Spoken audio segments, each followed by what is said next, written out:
What's up, cuckolds? It's gonna be a 2-for-1 today because I was able, that's right, motherfuckers, I was able to watch both NXT and AEW simultaneously. And I took some notes just so I don't forget who won and who lost. But beyond that, my memory is pretty fresh. So let's get right to it up in this bitch. First of all, I just want to say that clearly, like I said in my other video, AEW is barely hanging on, motherfuckers. And you will see why when I talk about this show. So first up, well, let's start with, I'm going to just kind of talk segment to segment to see, like, kind of compare what NXT was doing as to what AEW was doing at the same time, you know, to see which segment was better. So the first thing in NXT was a very long and relatively boring Pete Dunne and Killian Dane match. Now, I like Pete Dunne just fine. Killian Dane reminds me of Bull Dempsey and in my opinion should be released. But the match went on way too long, you know, and considering that, like, I have zero investment in this feud because I'm not interested in it, I didn't care. But that being said, there was at least a feud, and the match was decent. As compared to AEW starting out with the inner circle of Sammy Guevara and Out and Proud versus Goldie and the Young Cucks. You understand me? This match will be hailed by people like DaveMeltzer as a great match. It was a garbage match. Now, the Pete Dunne, Killian Dane match on NXT wasn't that great, but this AEW six-man match was complete shit. It was intolerable how bad this was. And the reason why it was bad wasn't because the wrestlers in the match weren't doing good moves. They were doing some pretty cool moves. But it was just the psychology. I don't want to be one of those jerk-offs that's like, oh, you don't understand the psychology. I'm not talking about the psychology like on any level deeper than, does this make sense? That's the only psychological question that should be asked from a wrestling match. Does this make sense? Would this person do this, considering what's at stake, for example, right? Like, would The Undertaker, as the dead man, start dancing in the ring randomly? No, he wouldn't. You know who would? Someone like Braun Strowman, because he has no character. You understand me? So, from that perspective, the AEW match was shit. First of all, Goldust, who has been a jobber for the last 15 to 20 years of his career, Goldust, if not longer, honestly, Goldust did a Canadian Destroyer on one of the Out and Proud guys. This is preposterous. The Canadian Destroyer, when Petey Williams did it, was awesome because you'd never seen anything like it. It was like a very unique move reserved for a cruiserweight, right? It's supposed to be, pardon me, motherfuckers. It's supposed to be a very athletic move, and it is, you know? Or at least it looks like it. So when Goldust does it, who's an old man, and when Ricky Morton, or whatever the fuck his name is, from Rock and Roll Express, when they do it, it's clear that the move is not athletic at all. You know, it's obviously the other guy doing all the work. So I didn't like that at all. That Goldust even did the move, number one. Two, the actual frequency of the Destroyer is way overboard. It's done, man. You see it more often than you see, like, I don't think I saw one DDT tonight in either show. I don't think there was one person who did a DDT. And they're doing Destroyers like it's nothing. I don't like it. You have to ask yourself, if a Destroyer, which is essentially a pile driver, that in TNA, no one kicked out of ever. No one kicked out of the Canadian, I'm sure now they probably have, but back then, Canadian Destroyer, no one kicked out of that. Oh, that was like a match ender. You know, people were like, Don West would just lose his mind and be like, oh my God, like, what's going on? Like, the person is dead. He probably broke his neck, etc., right? I didn't like that. And the match only got worse from there. It was too spot-festy. It was too cuckish, motherfuckers. At one point, Sammy Guevara actually impresses me and does a 630 flip, which is Ricochet's finishing move, on Goldust, motherfuckers. And Goldust kicks out. He kicks out of a 630. Not the pin gets broken up. Goldust, on his own volition, kicks out of a 630. This is Goldust. Let's not forget. This is a guy that would lose to every finisher from every jobber in WWE. This is like, it's ridiculous, man. He just kicks out of a 630. It made me want to cry and laugh at the same time. Then, to make things even worse, Sammy Guevara goes up to the top turnbuckle while holding a cell phone. Hear me through, motherfuckers. He is taping the move he's about to do. In other words, he might as well just piss on the match and not care at all. It would make more sense for a wrestler to just turn around and walk out of the match and say, hey, this sport is fake, than to have someone hold a cell phone up. In no other sport would someone take a break from the actual athletic contest and do something stupid like that. These things are reserved for like touchdown dances or post-match celebrations or that kind of shit. It's not supposed to be while the match is happening. This pisses on any idea that I'm supposed to take wrestling seriously. Who's to say who deserves to win? This is just stupid, man. He takes out a cell phone and does a shooting star press, but there's no one on the ground. There's no one on the ground for him to do the shooting star press too. So he just does a shooting star press for no reason, and the Young Bucks intercepted with a double super kick in the face. Now, there's so many things wrong with this. Number one, why would you do a shooting star press when there's no one there? Number two, why would you do it when two people are ready to kick you in the face? Number three, why are you doing it with a phone? Then, the worst thing ever happens. Actually, no, it wasn't worse than the phone thing. Goldust and one of the Young Bucks get the out and proud guys in like tombstones. And the other Young Buck does like a senton and double drop kick to the people in the tombstones. And it was ridiculous. It was so dumb. He lands with a senton on Sammy Guevara and then pins him after a senton. Are you kidding me? When Sammy Guevara does a 630 senton, Goldust kicks out. So the question then becomes, what does it take to defeat Goldust? If a move of that level, of that caliber, cannot beat him, why would he ever go down to like a crossroads or a power bomb or anything like that? This is one of the main problems with AEW. It's this idea that matches is better for a match to end with a roll-up than it is with a high-impact finisher, which is ridiculous. And in contrast to what WWE does and what makes some wrestlers great, which I will get to in a minute, fuckers. Meanwhile, on the other show, Killian Dane wins by dropping himself on Pete Dunne and pinning him. It was stupid. Then we have Phoenix versus Trent Beretta. This is a meaningless match, and no one cared about it. It has no implications because these are two tag guys having a singles match. So they're not gonna, by the end of the year, they're not gonna be able to like become number one contender for a singles title. And since apparently the rankings reset at the end of the year, this match literally was meaningless. There was no point to have this whatsoever. If the ranking system was serious, both Phoenix and Trent Beretta would just walk out and be like, how about a double DQ, dog? How about we don't hurt ourselves for a meaningless ranking, you know? But that's not what happened. Phoenix won with like a little muscle buster type / middle league driver type maneuver. It was really stupid, you know, especially considering all the moves that like did not lead to a pinfall, like a running knee, like a Daniel Bryan style running knee, like an RKO type move. All these things did not lead to a pin, but essentially the middle league driver is what got it done, motherfuckers. Then Keith Lee came and interrupted the Undisputed Era along with Tommaso Ciampa after Undisputed Era was cutting the "We're on top of the world" promo that everyone cuts up in this bitch. And they made a 6-man tag. It's going to be Undisputed Era minus Bobby Fish, who apparently is injured again. I kind of take back what I said about Bobby Fish sucking. Like if I knew that he was just working injured and he was trying to like not do much because he was injured, I'd be like, all right, I get it. You know, like maybe he is like an all right wrestler, but whatever. It is what it is. So it's going to be Undisputed Era minus Bobby Fish versus Dijakovic, Keith Lee, and Tommaso Ciampa. So that was that. Let's look forward to that shit.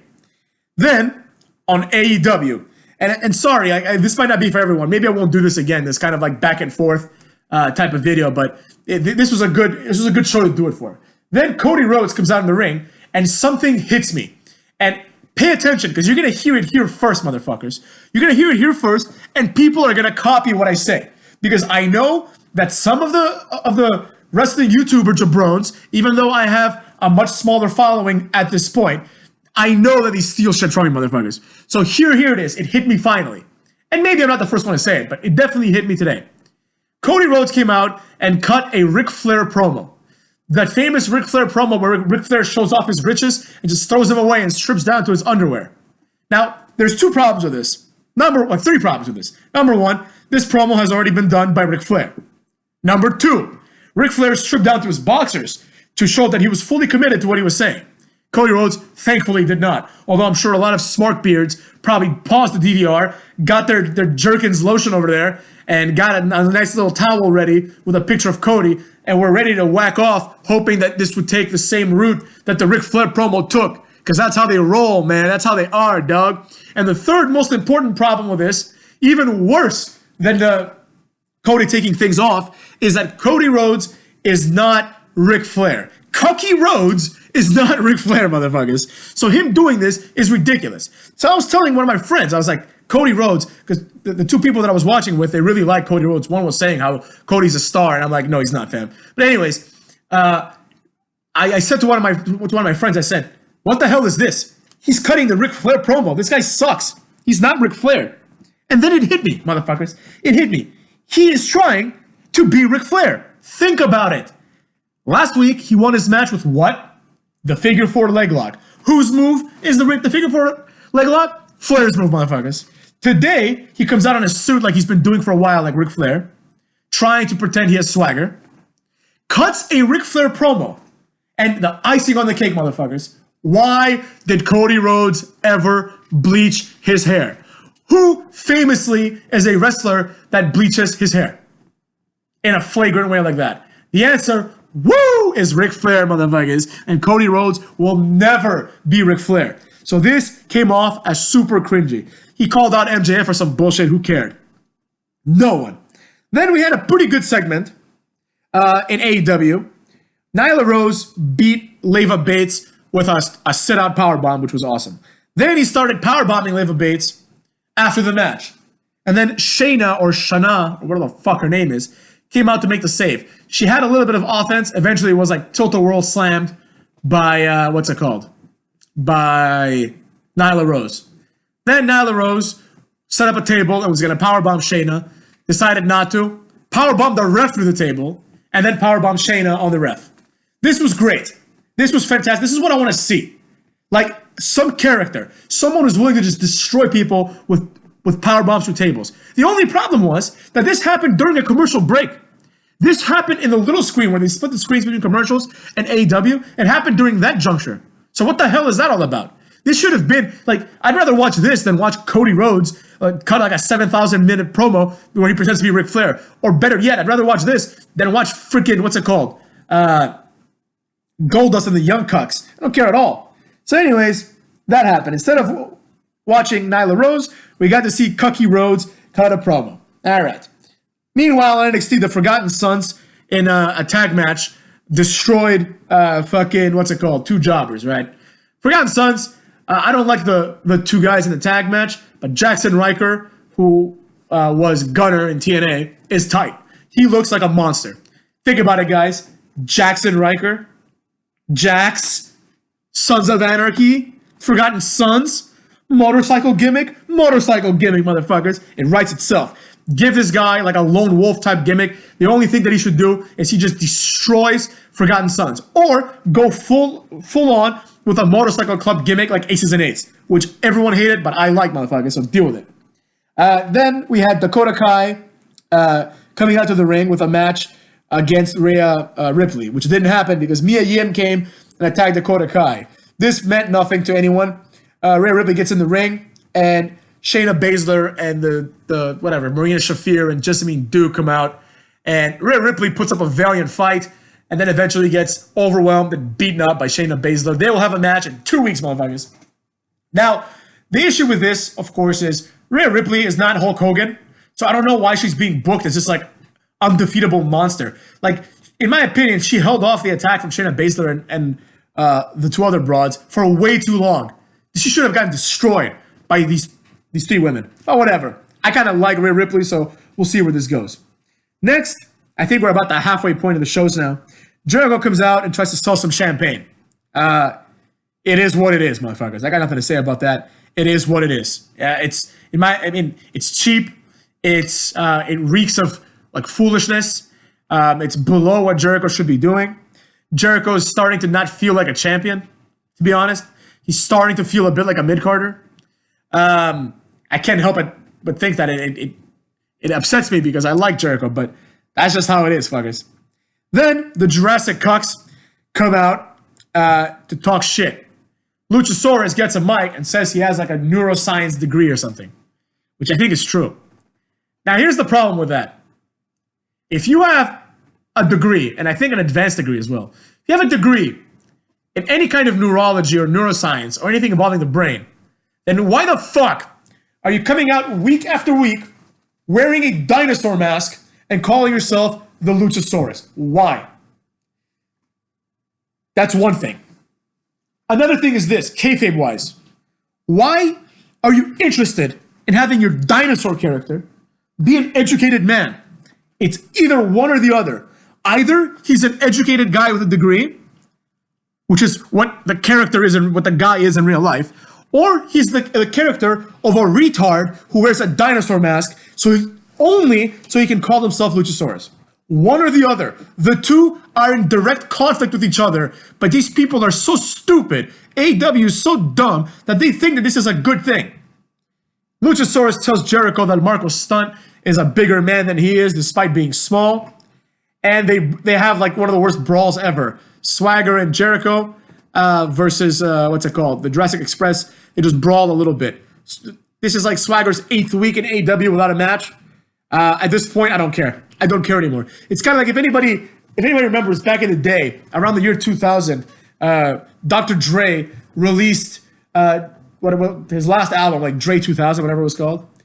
And after that, people like Eminem and 50 Cent and a bunch of their songs, they would say, like, Dre's new album is coming. You know, we're going to make Dre do it. And one of my friends was like, isn't that cool? Eminem said they're going to make Dre do it. At this point, it was like 2005, 2006. And I'm like, no, it's not cool. I don't give a fuck. I don't give a shit if Dr. Dre makes it or not. It's the same thing here, motherfuckers. I don't care anymore if Jack Swagger debuts or not. I don't care. He had a face-off with Luchasaurus. They had they had like a little brawl, right? I don't care at all. I couldn't give a shit. The other people in the inner circle lost today. I don't give a shit about Jack Swagger anymore. If he gets released, I don't care. They brought him in. They're like, oh my God, Jack Swagger's in AEW. Is he? Because he hasn't had a match yet. So what the fuck is the point? You might as well just bring him in via satellite. He doesn't do anything. So anyways, that was what it was. Jericho and Swagger just kind of left, holding the title up high. It was stupid. Then we have Hikaru Shida versus some broad named Statlander. The Statlander broad won in a very long and boring match after hitting her like, it's almost like the crunchy that Trent Beretta does, except in like Tombstone kind of, like the other way around. I didn't like it. I don't like this Statlander broad. Maybe she's good. I don't know. I don't care. The match was too long. Hikaru Shida was positioned as like the number one contender, and now she lost clean. So I don't care about her if I ever did, which I didn't, motherfuckers. This entire thing was set up to transition into Brandy Rhodes coming out and explaining that she and Awesome Kong are now called like the Nightmare Squad or something stupid like that. Something like the basically like they're evil. That was the whole point. And it got me thinking that it was very similar to the Dark Order vignette that we saw earlier today, which was the conclusion where the fat guy gets beaten up by the Dark Order because he just wanted friends and they don't give a shit. They're the Dark Order, you know? That was his initiation, I suppose. I don't know. I don't care, right? So I'm thinking to myself, man, creative is bad. Creative is fucking horrible in AEW. You've taken the Dark Order idea of join us, together we'll be strong, and you have extrapolated that to Brandy Rhodes and fucking Awesome Kong. I don't even know what to say to this. The logical thing to do here would be to make them into one group, but because the characters look so different, it would make no sense. Brandy Rhodes is hot. The other three people are weird looking. What would be the point? But at the same time, you cannot have the same gimmick for two very similar groups. It's ridiculous, man. They beat up the neckbeard on the vignette, and then later, Brandy Rhodes and Awesome Kong shaved this woman's head. She was a fan. The only thing that would have made this worse is if the fan that they had was Serena from WWE, who was part of the Straight Edge Society, and just almost as a goof, because it's the exact same thing. Join my cult, I'll shave your hair. Join my cult, I'll shave your hair. Join our cult called the Dark Order, and we'll beat you up. How about these 4 people go join a ladder and jump off of it into like a pit of acid or something? Or perhaps they just joined 4 ropes together and they hang themselves, because this was atrocious. I cannot say enough about this. This was just one of the worst things ever. Normally, if there was no Dark Order, I'd be like, oh, that's kind of neat. They're copying Straight Edge Society. But no, you cannot have these things coexist. Then you have the Butcher and the Blade, which are very similar to Dark Order. My friend, when we were watching and they showed Dark Order, he's like, oh, look, it's Butcher and the Blade. And he's like, he's a wrestling fan. He's not like some guy who doesn't know what he's talking about. And I was like, no, that's the Dark Order. He's like, oh, you're right. It's the same shit, man. And speaking of, they didn't even have a match. They debuted last week and didn't have a match. Then why did they debut last week? Why not debut this week? Why not have CodyRhodes cut his stupid ass Ric Flair promo last week and have him do what he did last week this week so they can attack him and then make a debut? This is common sense 101, man. AEW is failing on all fronts. Meanwhile, up in this bitch, we have Matt Riddle versus Cassius Ohno. This match actually was pretty good. I enjoyed it. And at a certain point, I like Matt Riddle, but I found myself thinking, why doesn't Cassius Ohno just win a match? Like, is this guy really that bad? I mean, yeah, he's fat, but whatever. Like, it fits his like gimmick. He's like this bruiser type, So the match was pretty good, but the ending sequence was horrible. They do a bunch of runarounds, getting behind each other until Matt Riddle turns him around and does like a knee to the face and hits the bro Derek for the win. Aside from the fact that this match was meaningless, it was a pretty good match, I gotta say. Next, on NXT, we have Kushida versus, it was supposed to be Kushida versus Raul Mendoza, who I always say is my favorite of the jobbers. But Cameron Grimes comes in and just does his finishing move, the cave-in, the double stomp, the standing double stomp to Mendoza, taking him out of the match. He then joins the match. Kushida wins with a roll-up because they want to protect Cameron Grimes, and it's Kushida's big return. And they also had a vignette before this with Kushida and his family in a very, very, very nice mansion-type house. I don't know why they'd live in such a big house if it's just 3 of them. But nonetheless, I enjoyed the little vignette, him playing with his daughter. It humanizes the Japanese wrestler a little bit because Japanese wrestlers typically are just there, So that was what it was. I enjoyed that. His daughter, man, like they did this slow motion thing and you could see his daughter's fat cheeks jiggling. But it was cute. She was a cute little girl. What did I miss? I feel like I missed something. Yeah. Motherfucks. In NXT, Xia Li, who is the Chinese girl, who's actually kind of cute, so I like her. She had a match. Who did she wrestle? I think Shayna Baszler. Yeah, it must have been the Shayna Baszler match. Shayna Baszler beat her. It was what it was. She beat her with a Kirifuda clutch. I like Xia Li. She might be a fun little jobber act one day. Then, as we're coming near the end of the show, we had, this is very important, motherfuckers. This is very important because NXT went on a little bit longer. It went on like 5-10 minutes longer. And I was telling my friends, I'm like, I think this is because like they want the people that finished AEW to then tune into NXT to see the finish of the big match or to see like whatever, the main event basically, right? And for the main events, which are the only things that I'm going to compare, NXT had a very good, not excellent, but a very good 6-man match between Undisputed Era, like I said, and Tommaso Ciampa, Keith Lee, and Dijakovic. Meanwhile, AEW had Joey Janela losing to Dean Ambrose once again. How many times does Dean Ambrose have to beat Joey Janela? What the fuck is the point of that? I'm going to now take a moment, you might be hearing some clicking sounds, to go to the AEW roster website. So bear with me a little bit, because I'm curious to see what's it called? Dean Ambrose's record in AEW is. Let's see. Men's rankings up in this bitch. He's 3-0-1. I think that's not taking into account like this match that we just saw. But so let's say he's 4-0-1. So out of 5 matches, right? 3 of them have been with Joey Janela. I think one of them may have been an unsanctioned match, like the one they had on AEW Dark, if the AEW Dark matches even count. But let's say it didn't. Let's say he's had 4 victories, just for the sake of argument. 3 of them have come against Joey Janela. Does this mean that he should be the number 1 contender? I mean, maybe Pac would also be undefeated if he fought only Joey Janela. You understand what I'm saying? Maybe Brandon Cutler would be undefeated if he only fought Joey Janela. You cannot determine someone as good if all they do is fight Joey Janela. It's ridiculous. It would be like the Patriots having a 16-game season and playing only, I don't know, who's a shit team? Cincinnati, playing only Cincinnati, and be like, we're there, we have a perfect record. Yeah, you played the worst team 16 times. It doesn't make any sense. So, taking that aside, and just thinking about the fact that the main event was a singles match between Joey Janela and Jon Moxley. A match, they had a pretty good match on AEW Dark, which was like a hardcore type match. They used ladders and tables.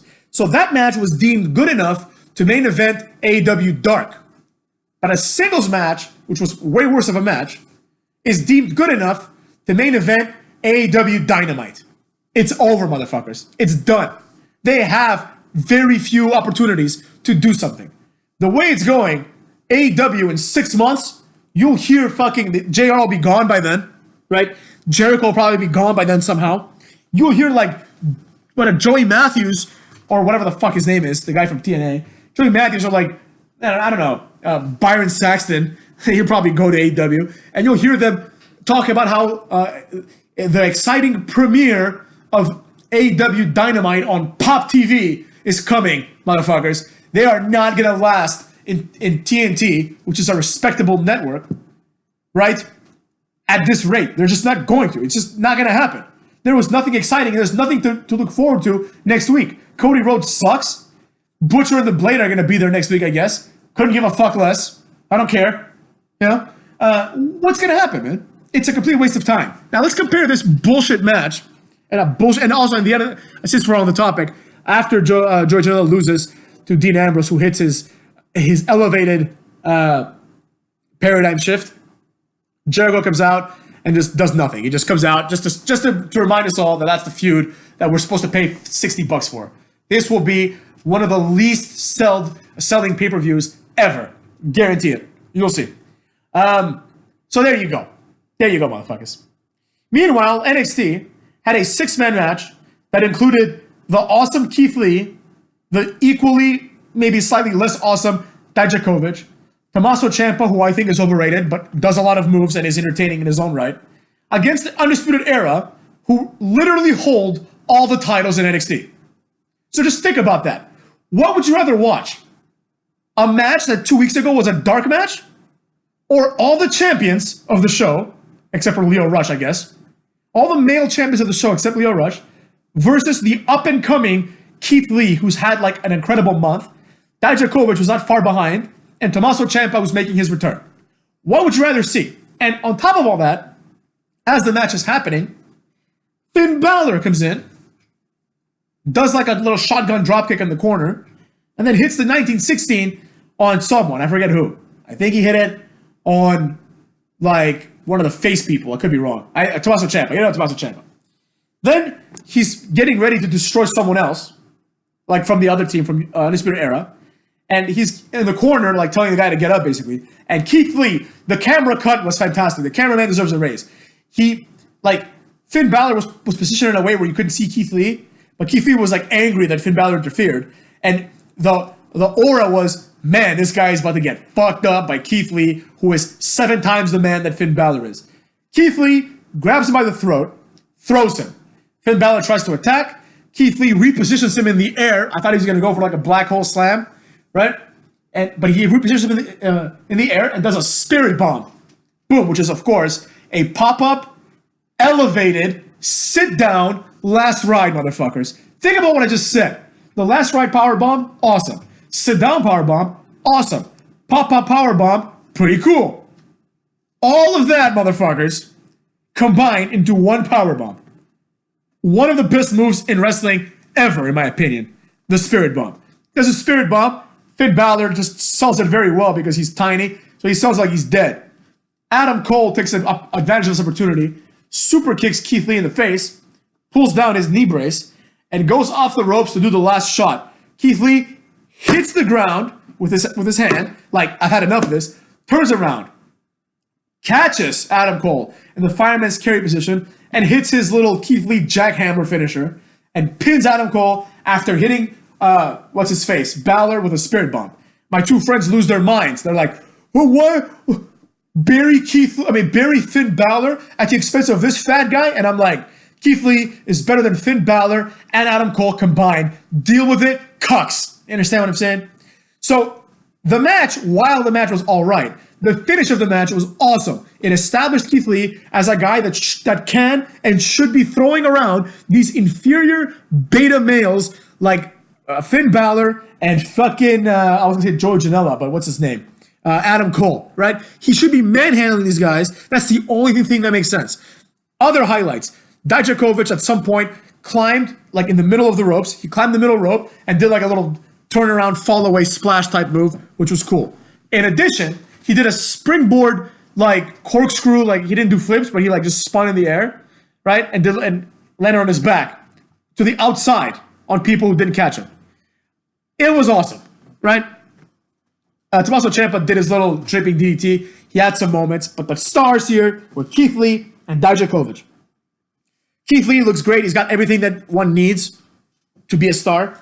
Dijakovic has almost everything one needs. He needs a little bit more mass, in my opinion. He's obviously a big guy, but because he's so tall, he comes off as lanky. And he shouldn't, because he's not a lanky guy. He's a big guy. It's just that he's so tall, and other than that, his physique resembles that of like an Adam Cole type. So he should be like, if this guy gains like, honestly, like 10 pounds of muscle, he will be a main event caliber guy. 100%. Keith Lee is already a main event caliber guy. Now, let's not get ahead of ourselves. I'm not saying that Keith Lee should move to SmackDown and Raw and beat Brock Lesnar. Not yet, motherfuckers. Things need to have builds. That's one of the worst things about wrestling now, is that there's no build up for anything. Things just fucking happen. Guy appears, Cain Velasquez appears. I don't care. How about set something up? Have Keith Lee, for example, win, I don't know, the NXT title from Roderick Strong, the US title, or the North American title. Have him win that. Then have him have a dominant run for like 6 months. He drops the title to whatever, the next Velveteen Dream or something, right? You move Keith Lee to the main roster, and you have him feud with like Lashley, or not Nakamura. Nakamura's not good enough. Lashley, or like a Baron Corbin, if he's established more, like a Drew McIntyre, right? He can even lose some of these feuds. But you build him up like that. He then wins like the IC title in some multi-man match, gets screwed out of it by like the champion, who he's going to be feuding with, goes on to the Royal Rumble, doesn't win, has like a very high profile, not a very high profile, but like a good match, like a match against like Randy Orton or something at WrestleMania, loses to Randy Orton, right? This is not this WrestleMania, but next WrestleMania, obviously, because we won't have time to do it for this WrestleMania, unless you want to expedite it. Then, the year after that, he has a slow and steady build, having main event matches, winning the majority of them, culminating with him winning the Royal Rumble. A nice 2.5 year NXT to mid-card to main event to WrestleMania push. You see what I'm saying? Not these kind of nonsense things where it's like Nakamura is a jobber, he just loses all the time, wins the Royal Rumble, and then becomes a jobber again. Pretty much negating the existence of that Royal Rumble. Same thing with Asuka.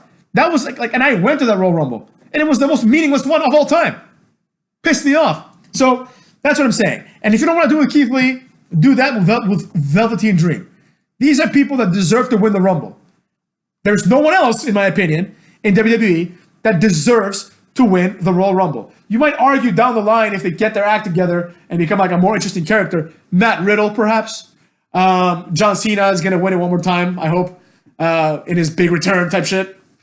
Randy Orton is going to win it one more time. I'm pretty certain. And of course, Roman Reigns deserves to win it one more time as well. That's it. Those are the only people that are viable Royal Rumble options. And if Drew McIntyre becomes like a legitimate character, he can win it too. That's it. Everyone else is not good enough. It's as simple as that. Adam Cole, not good enough. Tommaso Ciampa, definitely not good enough. These people aren't good enough, motherfuckers. Dominic Dijakovic, maybe one day, but he's the farthest out of everyone that I just mentioned. These are the stars you need to push. Damian Priest, no. Not, what's it called? Not young enough, motherfuckers, to be a star. John Morrison, welcome back, motherfuckers. Maybe he can win the Rumble. That'd be pretty cool. That'd be kind of awesome. He's one of the people that you don't need to build up because he's built himself up for the last, 15 years.